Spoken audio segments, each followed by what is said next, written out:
If you are looking to learn how to use Google Sheets or become a pro in Google Sheets, this particular channel is officially starting a Google Sheets series. You wouldn't want to miss out on this one. Make sure to subscribe so that you don't miss out on any of the tutorials that will be uploaded.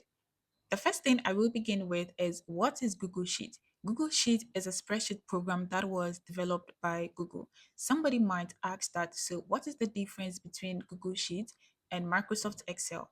Microsoft Excel is a program developed by Microsoft and Google Sheet was developed by Google. So that is the only difference. Now, Microsoft Excel has advanced features that Google Sheet does not have.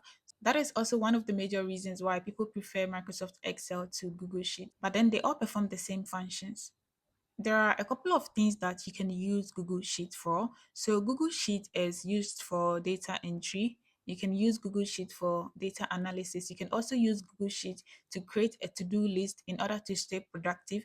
You can also use Google Sheet to prepare annual budget or monthly budget and even track your financial expenses.